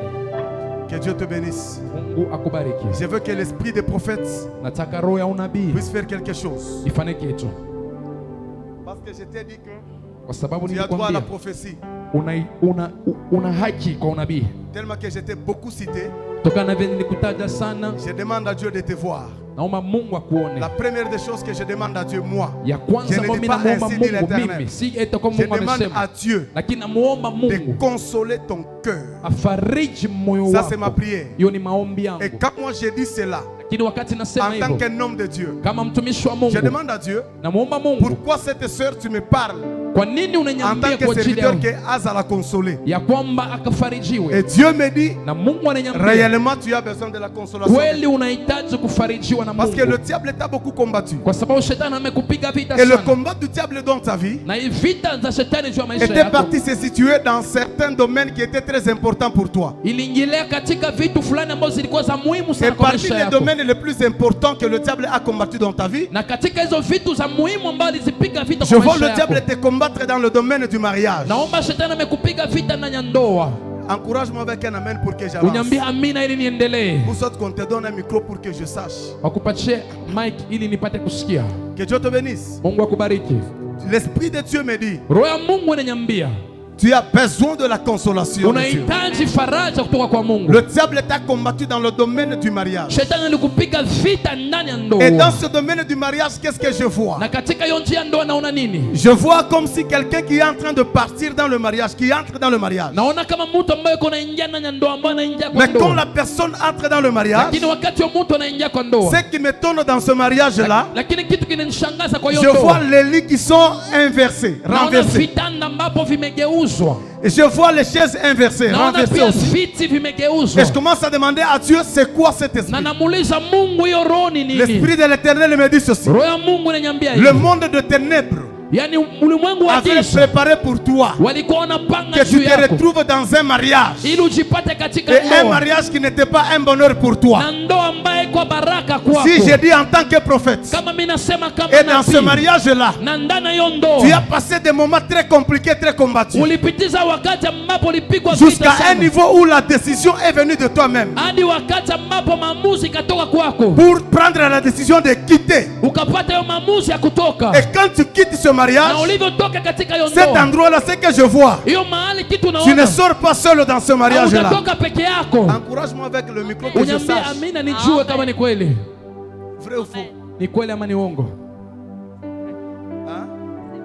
C'est vrai. Ni kweli. Il faut kwanza kunyancourager nijue je suis dans le bon ou dans le faux. Uniambie nijue kama Utakuwa naongea kunyache hivi ukweli. mtu anaenda. Kama ni faux, unasema c'est faux, je m'arrête. Kama ni uongo, Et j'ai niambie ni pris. uongo na naacha.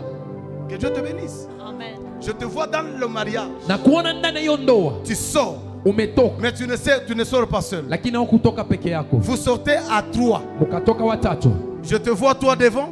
Na kuona mbele, Je vois un enfant qui te suit. na kuona mtoto anakufuata, Et l'enfant que moi je regarde, na mtoto ambaye naona, je vois c'est un enfant de quel sexe? Ok, merci. Je vois une fillette naona msichana, qui est en train de te suivre derrière. msichana ambaye anakufuata Et nyuma. quand je vois la fillette en train de te Na suivre, wakati namuona huyo msichana je akikufuata, regarde derrière cette fillette. na nikiona nyuma ya Je msichana, vois une grande dame naona mama mkubwa en train de te poursuivre. eko nakufuata. Je demande à Dieu c'est quoi? Nauliza Mungu ni nini? Dieu me dit cette grande dame que tu vois, Mungu anasema huyo mama ambaye c'est unaona un esprit de sorcellerie de ta famille ni roho ya kichawi ya familia qui t'avait accompagné dans ce ili mariage-là. kusindikiza ndani ya hiyo ndoa. Et quand tu es entré dans ce Na mariage, wakati ulivyojipata kwa tu hiyo es entré ndoa, avec cette dame-là. uliingia na huyo mama, Et cette dame-là, c'est la sorcellerie qui était du côté de ta maman. na huyo mama ni mchawi ambapo ilikuwa upande wa mama Et yako, cette sorcellerie-là, na hiyo uchawi elle te poursuivait. Elle contrôlait ta vie.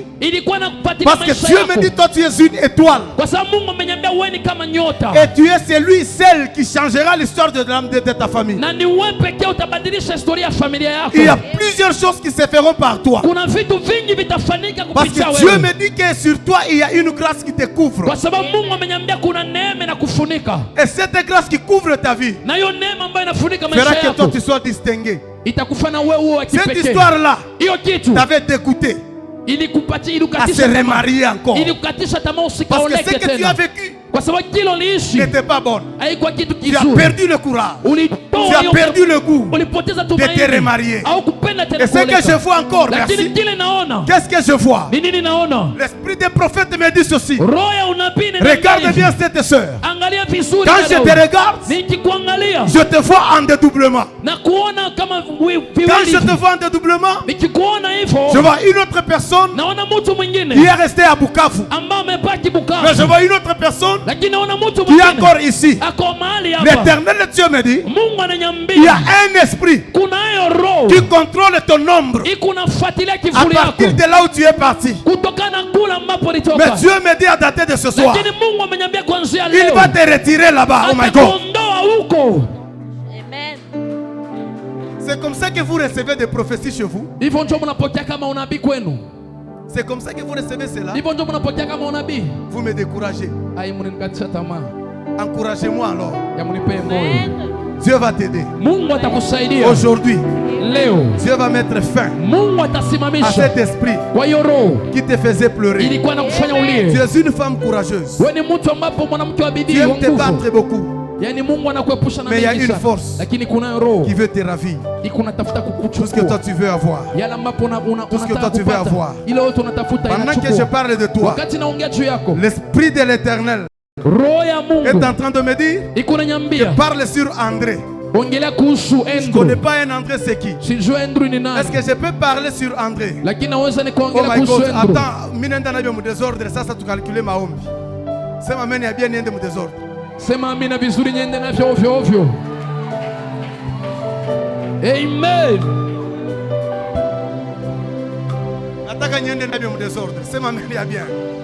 Amen. Ah my God. Nampendaga Mungu sana. J'aime Dieu. Donne mu système ya tumpulu tumpulu. Sema amen. Amen. Sema amen. Amen. Oh my God. Je peux citer des noms. Naweza nikataja majina. Ça peut être par hasard. Inaweza ikawa tu hivi. Mais tiens-toi debout. Lakini kitaja simama tu. L'esprit des prophéties Roya va unabii parler à ta vie. Itanena juu ya maisha yako. Mais tous les noms que je vais citer, Majina ambayo nitahitaji. c'est l'Éternel qui va m'en donner. Ni wa milele Mungu atanipea. Avant que je te parle. Wakati ambao nanena na wewe. Sur quelque chose. Zapeskenos. Rosa karebosh. Éternel te sent. We get to bredas. S'il y a quelqu'un qui connaît André, il peut se tenir debout. Kama kuna mtu ambaye anamjua Andrew anaweza kasimama juu. Si quelqu'un connaît André, il peut se tenir debout. Dans la salle. Soit tu es André, soit tu connais un André, tiens-toi debout. Merci. Je vais parler sur André. Je demande encore la deuxième personne. La deuxième personne. S'il y a quelqu'un, merci Saint-Esprit, qui connaît une personne qui s'appelle Marguerite. Marguerite, comme Marguerite. Moi je parle comme chez nous. Marguerite. C'est parce que nous, les races de terre, l'application de l'air. Seigneur, Mungu tusaidie. Tuweze ikazi. Ikazi yako. My God. S'il y a quelqu'un qui connaît une personne qui peut s'appeler Anne. Ou Anna, elle peut se tenir debout. L'esprit de prophétie va te parler. Et tu seras orienté. Et Dieu fera des choses sur toi. C'est ma mère, il y a bien. C'est ma mère. Est-ce que je peux demander encore? Ah my God. C'est ma mère, il y a bien. Amen. Je sens que l'esprit de Dieu va changer l'atmosphère de la salle. Mais par rapport à cela, qu'est-ce que je veux faire? Je veux que ceux-là que j'appelle vont passer peut-être devant. Et ils vont prier, nous allons commencer à prier. Parce qu'aujourd'hui c'est un culte de délivrance. La prophétie prend beaucoup du temps. Surtout moi. Quand je prophétise, je peux prendre même 4 heures du temps. Mais je veux m'arrêter pour que nous puissions prier. Maman avance, Dada avance, mon frère avance. Comme ça, nous allons aller comme ça. Et puis je vais chercher encore. Je vais chercher encore une autre personne. Une autre personne. D'accord, merci. Écoute d'abord ce que je vais parler. Je prophétise un peu. Njoo tuanze kuomba. Amen. Na maombi. Nous allons faire une prière délivré. Afin que tu sois délivré. Que Dieu vous bénisse. Amen. Maman, fais d'abord comme ça. Fanya hivi mikono yako. Hivyo tu, légèrement. Fanya hivi tu pole pole. Que Dieu te bénisse. Nataka useme. Acha nitoe miwani. Kuna watu wengine wanaweza fikiria miwani yake ni ya kichawi. Il y a des gens qui peuvent croire que c'est lunettes. Watu ni wabaya kabisa. Bwana kusaidie sana. Amen. Qu'est-ce que l'Esprit de l'Éternel me dit sur toi? L'Esprit de l'Éternel me dit il va beaucoup t'aider. Et Dieu va consoler ton cœur. Je sens qu'aujourd'hui il y a un esprit de consolation qui marche avec moi. Je demande à l'Éternel, pourquoi est-ce que tu vas consoler cette dame? L'Éternel Dieu me dit ceci. Regarde cette dame et regarde à ses côtés. Qu'est-ce que je vois à tes côtés? Je vois à côté de cette maman, il y a un carnet. Ce qui m'étonne, c'est que dans ce cahier-là, il y a les noms. Et tout ce qui est comme nom dans ce cahier, c'est le nom de maman, de femme. Je demande à Dieu. Dieu me dit, dites à cette femme, pour l'œuvre qu'elle est en train de faire dans cette église, ou je ne sais pas si c'est ailleurs, l'Éternel s'en souviendra. Dieu connaît l'œuvre que tu fais pour lui. Est-ce que je peux te parler? Yes. Je peux te parler? Amen. Mama, nikwambie maneno. Niko naona unataka kulia. Ndio maana nakwambia funga roho kwanza. Sijaenda mbali unataka kulia utanipatia kuchoka. Siendi mbali. Funga roho. Unabii ina njoo mtu alie, unabii nampitia mtu nguvu. Yes. Na kutupatia manjia za kufuata. Amen. Wewe unamtumikiaga Mungu. Amen. Unamtumikia sana. Unampenda kabisa sana. Unajua ikiwa na wakati au na kiwango unashimama unakuwa unaongoza wamama, ni Mungu anataka kukusaidia kwa hiyo hatua ya kuongoza wamama. Amen. Ni Mungu anataka kufanya maneno na wewe. Mungu ananiambia huyu mama nitamtumia sana. Amen. Na kwa sababu ya hiyo ni ili Mungu amugombanie kwa mavita. Amen. Unatoka kwa mavita za ajabu. Vita yako wewe unagombanishwa sana. Et Dieu a accepté. Je ne sais pas. Mungu amekubali, sijui. Elle prie ici. Vous priez, ni hapa. Elle prie ici. Dieu a accepté. Mungu amekubali. Le doigt qu'on t'a pointé. Yani kidole chote ambapo pour que tu sois la servante de l'Éternel. Ili uwe mtumishi kijakazi wa Mungu. Elle n'était pas nulle. Haikuwa bure. C'était Dieu qui t'a sélectionné. Ni Mungu ndiye alikuchagua. Pour que les combats qui te suivent. Ili vita zilikuwa na kufuata. Tombe et te laisse. Zianguke na zikuache. Tu es une personne qui a passé dans un chemin très compliqué. Ni mtu ambapo alipita njia ambapo ilikuwa hatari sana. Cela a commencé où? Na ilianzia wapi? Ça a commencé par une malédiction qui était sortie dans une bouche d'une personne masculine. Ilitokana kwa mtu fulani ambapo alinenaka na huyo mtu alikuwa ni mfulana ama mwanaume. Kanisa simama juu tuanze kuomba. Niko na wapa watu unabii. Unajua unabii inachukua muda. Tunaweza kushtuka tunashinda kufanya kazi. Samani baba, niko na kata tunaomba. Hivi itakuwa sawa? Sababu leo ni siku ya deliverance yako. Weka mikono juu. Weka mikono juu. Sema au nom de Jésus. Katika jina la Yesu. Nataka useme vizuri, sema katika jina la Yesu. Katika jina la Yesu. Barua yote. Barua yote. Waliniandikia. Waliniandikia. Na vitu vinne. Na vitu vinne. Nipigwe na mavita. Nipigwe na vita. Niachiwe. Niachiliwe. nilie na nifwe hii barua kwa maisha yangu nazipasua kwa jina la Yesu. Naipasua katika jina la Yesu. Sema mara nyingine, hii barua naipasua kwa jina la Yesu. Hii barua naipasua katika jina la Yesu. Naanza kuipasua kwa maombi. Pika mikono, waimbaji watatuimbia, tunapiga mikono, tunaendelea na unabii. Kila maneno yote niwekwa kwa hiyo Baba, acha ikapasi. Piga makofi, omba, piga makofi. Acha nguvu yako. Kila kabisa na kwa kila barua yote kinyume na maisha, kinyume na maisha, kinyume na maisha, kinyume na maisha. Lord, I cry to Lord, kila barua. Piga makofi wote.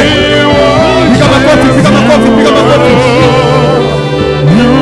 Piga makofi kwa jina la Yesu.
Sikia nikwambie. Hapa tunataka kuchange maombi. Tuko naingia kwa maombi ya kumwambia Bwana, Baba, nataka udelivre maisha yangu. Fungua maisha yangu kwa kila kifungo ndani mwangu. Kianze kutoka na kwenda. Kuacha maisha yangu wazi. Hapa niko nasikia Mungu atakufungua. Utafunguliwa na Mungu kwa jina la Yesu. Amen. Tuko naomba na kupiga makofi, kupiga mikono, kwenda kuwawekea mikono, kufukuza kila roho za shetani, kila roho za barua, ziache maisha yako wazi kwa jina la Yesu. Ingia kama hivi, pika mbele makofi, fukuza hiyo roho, deliverance yako ifanyike. Omba kwa jina la Yesu.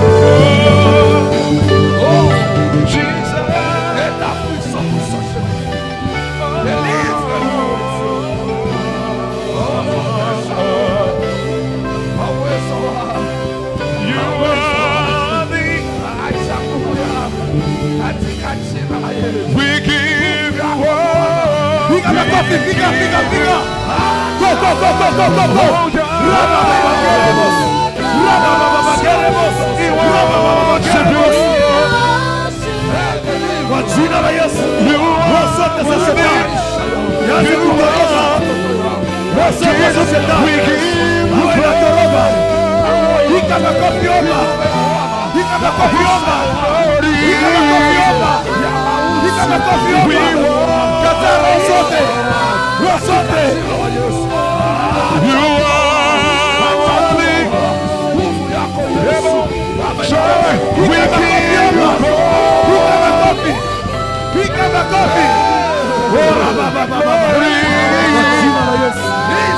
jina la Yesu. Roho zote za shetani kwa maisha yako.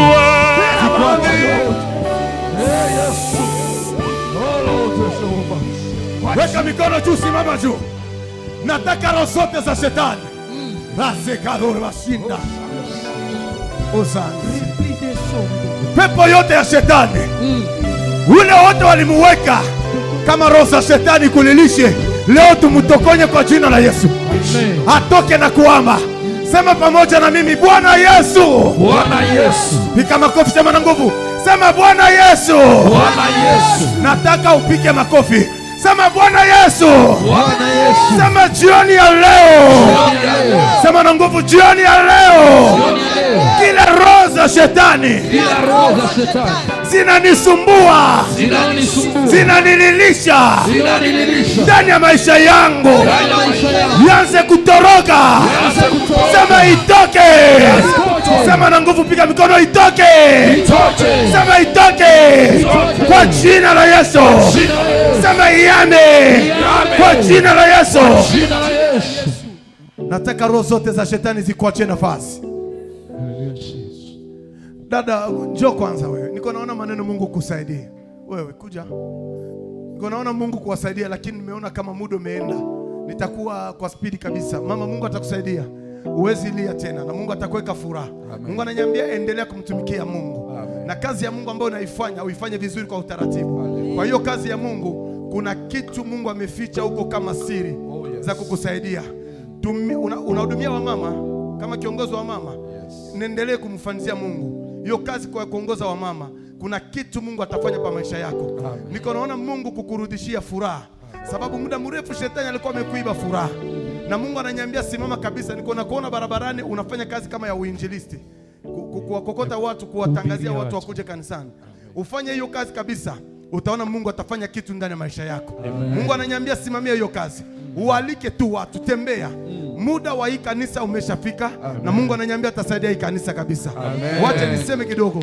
Usimame kabisa katika njia ya Mungu. Mavita ya kwenu ni mavita ya mingi kabisa. Unatoka katika kizazi laana ya familia ya baba yako. Ni watu walikuwa wameasemea vibaya. Kulikuwa mzee mmoja. Huyu mzee alikuwa ameenda kutumikia waganga.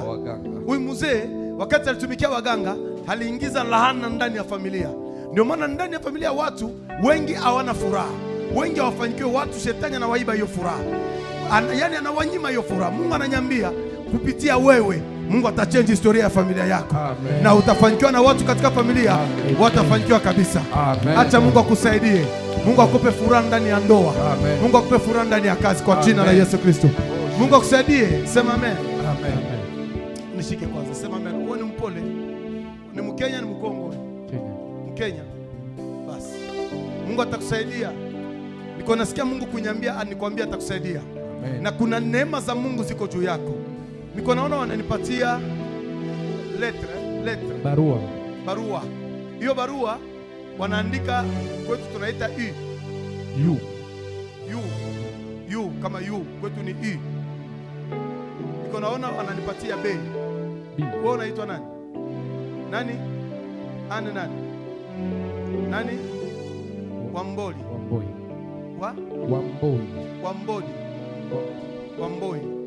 Nataka kuambia vitu viwili ndani ya hiyo maleti. Letter ya kwanza mimi naona letter E. Naona letter U. Letter ya pili mimi naona letter B. Ya pili naona letter B. Ile letter B ni letter deuxième lettre. Na hiyo letter B ni letter ya pili. Ile letter deuxième, hiyo letter ya pili, cela parle de ta vie. Inaonesha maisha yako. Parce que Dieu t'a déjà sélectionné. Kwa sababu Mungu ameshakuchagua dans ta famille, ndani ya familia yako. Que tu sois la deuxième. Ili uwe wa pili. Étant la deuxième de la famille. Kwa wa pili wa familia. Étant la deuxième dans la famille. Wa pili ndani ya familia. Ce que Dieu veut faire avec toi. Kile Mungu anataka kufanya na wewe. C'est t'amener très loin. Ni kupeleka mbali. Mais une chose. Lakini kitu moja. Tu dois dire à Dieu. Umwambie Mungu. Merci parce que ta vie était combattue et le monde de ténèbres ne voulait pas ton existence. On cherchait à ce que tu meurs. Il y a de cela longtemps que les combats de maladies, les menaces de mort étaient sur ta vie. Mais l'Éternel, le Dieu de cette église, n'a pas permis et il ne permettra pas. Mungu atakusaidia. Uwezi lia tena na utakuwa kwa furaha. na hiyo furaha itasaidia mpaka familia yako. Amen. Mungu ananiambia atakusaidia. Niko naweka maneno madogo madogo ili tuombe kidogo. Amen. Na maneno mengine tuendelee tena kwa kuomba, au wakitaka baba kiruhusu kwa ofisi na wapatia na baba mshuhuda, tunaingia kwa familia tuambie maneno itawasaidia. Bwana kubariki sana. Amen. Nataka tuombe, bado siende, nitarudi tena nikwambie maneno ya you, ndio you ya leta you, nitakwambia hivi mara ya pili na nitakwambia nini. Nataka kila mmoja ushike mikono yako ujiombe deliverance. Baba, tunaweza kutembea pamoja, mama baba, sijui kwa ruhusa yenu tumisi Titas, tunawashika watu. Mama, inawezekana? Sawa, tufanye hivyo watu wote. Wewe shika mikono yako juu ya kichwa na huko naomba deliverance ya maisha yako. Unaweka mikono tu juu ya kichwa. Nataka umwite Mungu afanye deliverance kubwa kwa maisha yako wewe. Sema katika jina la Yesu. Katika jina la Yesu. Sema niko na shinda zaidi kuwaombesha watu sababu Kiswahili changu ni kifupi kabisa. Lakini unifuate tu. Hata nasema Kiswahili cha kwetu, wewe fuatilia tu, ina maana kabisa. Amen. Bwana kubariki sana. Amen. Sema katika jina la Yesu. Katika jina la Yesu. Nguvu yote ya shetani ilikaa pa maisha yangu. Sema nguvu yote ya mashetani ilikala pa ndoa yangu. Sema leo. Sema tena leo. Kwa jina la Yesu. Yaanze kutoka. Sema toka. Sema toka. Sema toka. Sema toka. Sema toka. Kwa jina la Yesu. Sema hama. Hama. Hama. Hama. Hama. Hama. Kwa jina la Yesu. Acha nguvu zote za shetani zikuache fasi. Shika mikono yako na watumishi wa Mungu wataanza kutembea. Wewe unajiombea, unamwambia Bwana, deliverance ya maisha yangu ifanike. Wewe unaomba, watumishi wanakushika kwa mkono ili tufute muda kwa haraka. Kwa jina la Yesu. Anza kujiombea, sema kila pepo itoke. Na watumishi watashika mkono na mapepo zitatoroka. Kwa jina la Yesu Kristo. Piga mikono, waanze kuomba kwa jina la Yesu. Wewe uko naomba tu, weka mikono kwa kichwa. Watumishi wanatembea na kukuombea.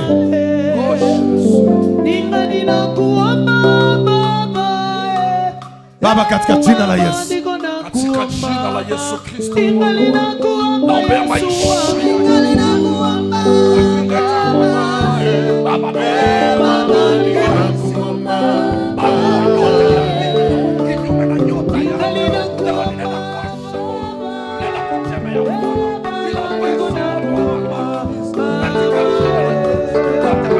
wewe shika mikono yako kwa jina la Yesu. Kila roho za shetani, kila roho ya giza,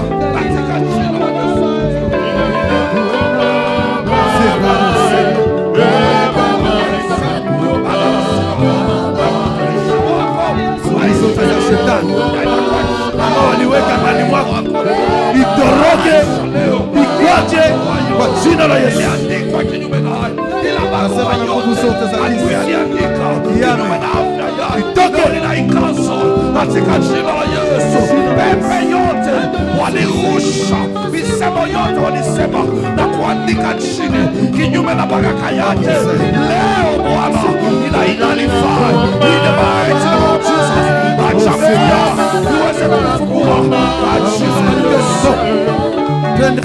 Wewe ni Mungu wa yote. Baba, naomba mtoto Yehova kufinika katika damu kwa kabisa Bwana. Msaidie yote. Kinyume na yote ipate kuondoka kwa jina la Yesu.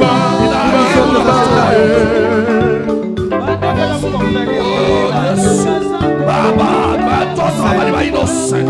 Kila masemo yote liandikwa chini kinyume na nyota yao kwa jina la Yesu. Leo Bwana ninasimama na kuangamiza kila roho. Baba, maandishi yote kafutwe kwa jina la Yesu. Nateketeza makarani